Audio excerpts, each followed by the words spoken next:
To try to, because I was going to try to come up 92. Okay. And that didn't work. So I came back up, went up Camp Creek, went down Butner. Yeah. And Butner, I almost got stuck. Yeah. Because it was a lady in front of me stalling out. That's right. Oh, wow. You know, when you get ready to go up that hill, you got to pick up momentum. You got to smash it. You know, you put that thing in. A lot of folks don't know what that L is on their car. That low gear. Right. Okay. For going up inclines. Okay. Put that thing in low gear and step on it and get some momentum. And this lady in front of me just stepped on her brake. I said, why did she step on her brake? Right. So them back wheels got to spinning. Yeah. I said, oh, she's stuck.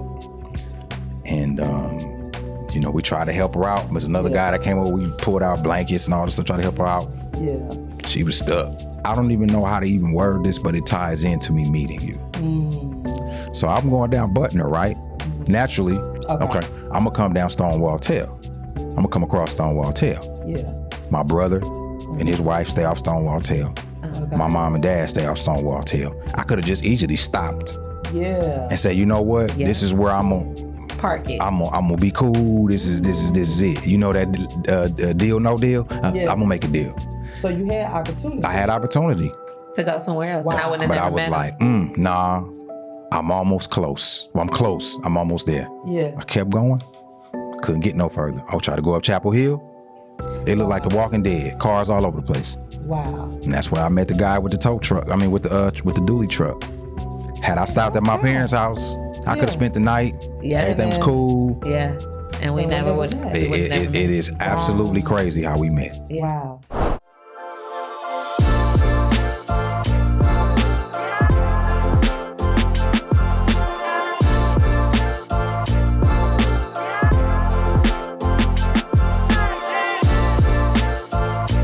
Welcome back, you guys. Listen, it is the mailroom messages from him, but it is the special edition, the couples edition, messages from them. And we are with this cute couple, the Mills. Welcome back. Thank y'all so much. We got a lot. Listen, if y'all have not followed us, I'm trying to tell you missing out because they shared some nuggets with us. And y'all know how I like to do it. I like to keep it 100. And this couple right here, we talking. Now, if you missed the first episode, shame on you. But listen, you got an opportunity. Make sure you follow us on the Mailroom 7671 on all platforms. So let's jump right back into this because before we left, last episode you said a man fast. Yes. Now I know, a lot of us women, we do this. I ain't messing with another man no more. I'm done with black men. I'm out. I'm done. Right. I don't want to see another man. I'm gonna party up with my girls, this, that, and the other. Right. Was that your man fast? No, it was not. Okay. My man fast was literally a spiritual man fast. It was all about, because I've been through some rocky stuff. Yeah. So at this point in my life, again, like I said, I wasn't trying to get a divorce. Yeah. So I was heartbroken at the fact and idea to get a divorce. Okay. That was a very difficult decision. Yeah. So I said, Lord, this time. Yeah. I want to make sure you ordained it. You orchestrated it. That it is without a doubt that this is coming from you, and whatever obstacles we maybe go through or we may experience, we know that you sent us here. You brought us together. And again, it was Snowmageddon, y'all. Yeah. Like we weren't at the club. We weren't at church. Right. Because that's where people like to go pick up somebody at church. Okay. Just because you in the church does not mean you of God. You know what I mean? Yeah, I didn't find mine in church. Sorry, it wasn't y'all. right. Again, this was literally me saying, God, what would you have my husband to be? Because I needed them to have a relationship with my son. Yeah. That meant a lot. Yeah. Because I have now a boy. Yeah. 3 years old, who won't remember living with his biological mother and father. You understand? Yeah. So I needed God to provide someone that understood what this marriage life was about. Yeah. And let me give credit to my husband. I know this may not seem right to some ladies, but my husband was not a man who was out here in these streets. Let me say that. Y'all hear that? He was not in these streets, y'all. My husband was married at the age of 21. Yeah. And he was with his ex-wife for a long time. So it was ex-wife and then it was me. Yeah. Yeah. So again, that in and of itself was a sign to me that God doesn't make mistakes. Yeah. Yeah. And it concerned me. I'm not going to say, because I was like, well, am I going to be good enough? Yeah. Yeah. I started to doubt my own self because I'm like, he was with, like, that's a long time. Yeah. Like, are you truly ready? Yeah. I even tried to push him to date, you know, because that was important to me because I dealt with a lot of things in relationships and my previous marriage. So that man fast for me, I needed him to know who he was before getting into a relationship with me. Yeah. I opened up. I wanted to be able to share who I was with the guy that God sent me. Yeah. Like for them, like I said, I felt like I had a scarlet letter. And I wanted to be so open and so transparent with who God sent me. Right, right. And to meet him in Snowmageddon. Yeah. When I wasn't, when I was like, nah, I could do this life by myself. Yeah. I make enough money to take care of my son and I. Yeah. You had already made up your mind. I had already made up in my mind. Yeah. But I said, okay, Lord, if you decide that I'm worthy enough to do this thing one more time. Yeah. This is what I'm looking for. And don't forget, y'all, you have to follow it with his will. Yeah. You got to know what his will is for your life. Exactly. Because I think we all had that list. I know I had my list. God made me tear up that list.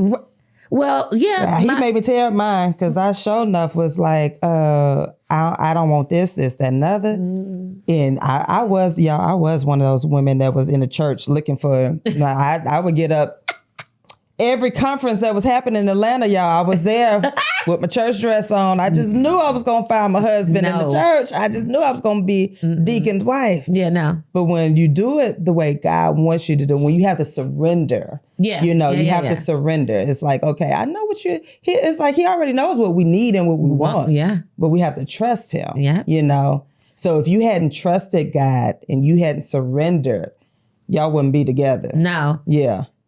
And then, can I share a story? Sure. So one of our first dates, and we didn't do it yet. No, I don't think maybe it wasn't a date. I know he had came over to my brother's house and we sat in the room because I was putting my son to sleep at the time. And I told him, I said, well, come back to the room. I want to put him to sleep. And once my son went to sleep, we sat and we talked. Y'all, before we knew it, the birds were chirping. And we literally had conversations about Christ.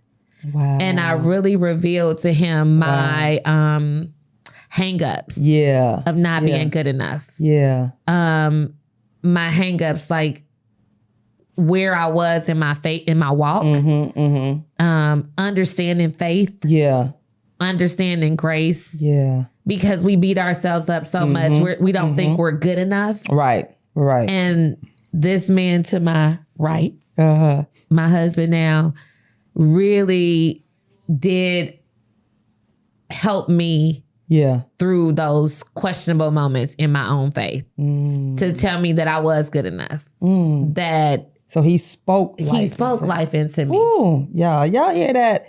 A man who speaks life, not just to get in her pants, y'all. Not just to be telling nobody nothing, but he actually spoke life into you. Yes. Through your conversation. Yes. I think people miss that during that dating stage. Yes. You know, speaking, when a man can speak life into you, it's a whole nother level of intimacy. Oh my God. And that's what it was. Yeah. I didn't know intimacy. Yeah. Until literally meeting him. Like, he probably learned some things through this podcast, but I didn't know intimacy. Yeah. I knew lust. I knew what I thought was love, but he spoke to me through Christ. And that literally is what literally won my heart over. Yeah. Now, did we have challenges and trials and tribulations? Oh, yes, we did. I was hoping that you can you say that? Can you say that a little louder? Y'all had trials and tribulations. Oh yeah, right? we did. Do y'all hear that, folks? Oh yes. Marriages do have those trials and tribulations. Yes. And you said you want to talk about that? Go ahead. I mean, yeah. I mean, shoot, that's because I think people don't understand marriages. You're gonna go through trials and tribulations. Absolutely. You know, it's not always peaches and roses and rainbows and tutus and all of that. It's thorns. It's storms. Yes. It's storms. Let's jump into a storm that y'all. So y'all got out of Snowmageddon. Yeah. Fast forward. Yes. Y'all go into some more storms. Yes. Oh yeah, absolutely. Well, you know, I would say this. I mean, you know, when we talk about the type of people that we are, as far as what type of relationships we wanted to have, you know, we weren't out there playing the field. Right. We're not even a playing the field type of people. Yeah. You know, so when we're looking or when we feel like God has presented us with that one, you know, there's checks and balances. Yeah. There's acceptances. Yeah. She had a 3-year-old son. I had a 17-year-old and a 13-year-old. Okay. Just as the mom wants to make sure that she's comfortable with the man around her child. Yeah. It's vice versa. Yeah. For me. Right. And that started off great. And then it went to a whole nother dimension. And he said dimension, y'all. Yeah, dimension. We'll come back to dimension. Literally. And I think, you know, on the condensed version of what I'm saying, unless we, you know, want to make that a topic to get into those, you know, trying things. Even though there was an agreement between me and my former wife to separate and divorce. It was mutual. Right. But there was still something there. Yeah. For her, for sure. Right. For me, no. Right. Right. For her, for sure. To where she saw the future. Okay. And made it a point to meddle in everything that I did. Okay. And the most damaging part of it was getting my kids involved with that. Gotcha. I mean, she's going to tell her side of the story to get her cheerleaders, which that's fine. Yeah. I didn't care to tell my side of the story. Yeah. But to this day, I would never put them in the middle of it. Right. To have those conversations with them like they're grown. Right. And then they have say so. Yeah. Yeah. So that in and of itself for me has, you've been Chuck E. Cheese, you got a little whack-a-mole game, right? And the thing keep popping his head up, bam, that's what that is. It's whack-a-mole. Yeah. Those problems, they'll go away. Yeah. But every now and again, that mole will come up. You got to knock him back down. Yeah. And so all of this is to say that as polished as it may look and sound to us, we have everyday issues. Yeah. And what keeps us in peace and harmony is the fact that we both honor God in our relationship. I love that. I mean? Yeah, I love that. You know, because we're governed by that. Yeah. We may say things in the heat of the moment that are like, wait a minute, what did you just say? Yeah, yeah. But because we're governed by God, the Holy Spirit and the scriptures and, all of these remembrance and these things that you deposited into your soul to be a better person, they start to take over. Yeah. As opposed to the anger and the fear and the resentment. That stuff comes and it's very powerful. Right. Yeah. But if you are rooted in the governance of who God is and the love and the grace, then your compass gets back into the middle where it's supposed to be. I love that. And I think we have to understand that it is part of that growing and it's part of working, and you're making that covenant not only with God, but to each other to say, look, we're going to do this thing. We're going to, and it's a difference. I'm not telling you all, if you're in an abusive relationship, you guys, that's a total different perspective. Because God does not want us to be in abusive relationships. No. He's never said that. No. So we do have to use logical and common sense. Absolutely. God ain't ordained for no man or woman to be slapping up on each other, and not just slapping, but verbal abusive as well. But what I'm saying is, a lot of times the enemy will make it so where you say something wrong, oh, we done, I'm giving it up, about he ain't for me, she ain't for me, or whatever, versus saying, wait a minute, let's go back to this thing. What did God say? Right. Well, let's look at this marriage thing differently, and so forth. So let me ask you all, how did you know she was the one? How did you know it was time for you to marry her? I would say I can't really put a time stamp on when. I just think from the beginning, like I said, I talked about that seed being planted and being dormant. Yeah. The more that it was watered, it was just natural. Yeah. Everything was natural. Nothing was forced. Yeah.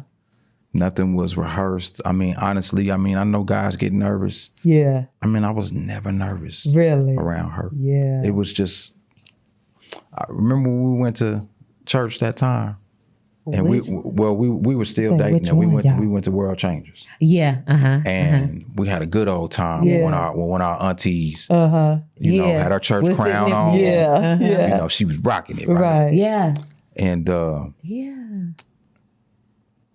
talk to your neighbor, whatever they were saying to do at the time when we had to interact with her, and she just turned around and she said,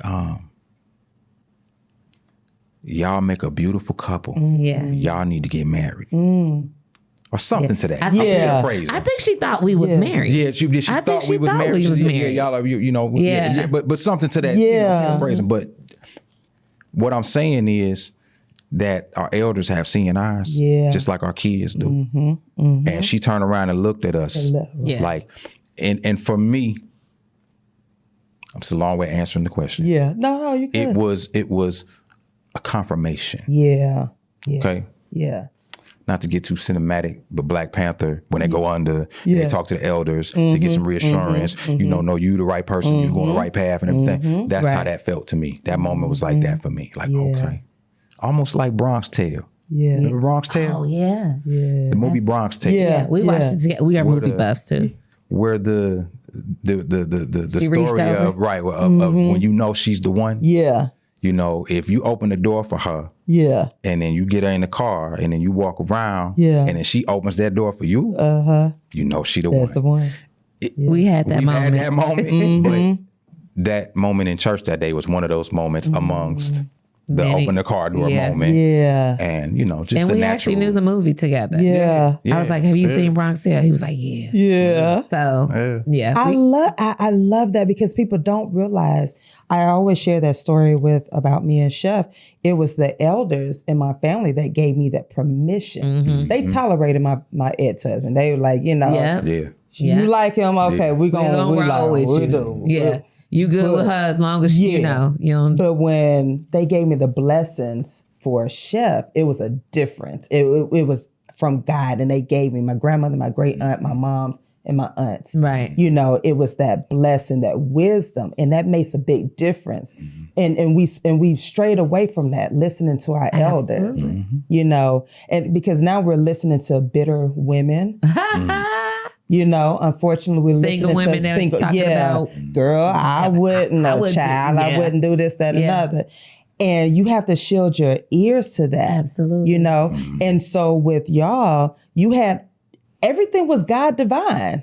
From the Snowmageddon. Come on now, that was him that created the snow. Right. No you bypassing your parents' house. No doubt. Like literally, when you think about it. It was planted and it had been watered over time. And then now you're in church and the elder says, giving you these words. Right. What other do y'all need? You know, what more do God planted this? And believe it or not, you say, what else do you need? You still need confirmation. Yeah.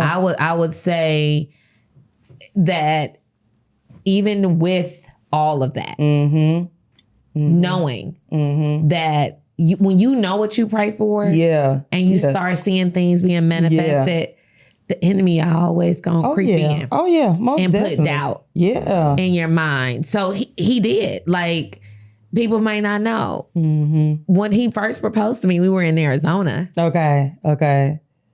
He proposed a second time. Okay. A second time. Because of the noise. Okay.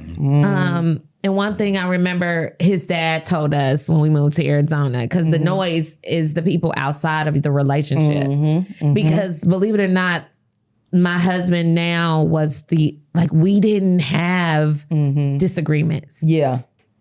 We didn't argue. Okay. We didn't use unkind words to each other. Yeah. But when the noise started, that noise, y'all. When the noise began, when people actually found out that we were together and we were actually happy. Yeah. It became so loud. Yeah. It became so loud to a point that I was like, pause. Hold that thought. Because when we see you on the other side, we're going to talk about that noise and where y'all are now. Because this is a story. This is a journey. Absolutely. That noise can be detrimental. And it can really cause that damage that it takes you to that other side, and it can cause you to break up, separate, and you lose out on what God has for you if you don't know how to shield your ears. So listen, y'all stay connected with the Mills on the mailroom messages from them, the couples edition. Y'all, ooh, child. I'm loving it. The Mills, y'all. We'll be right back.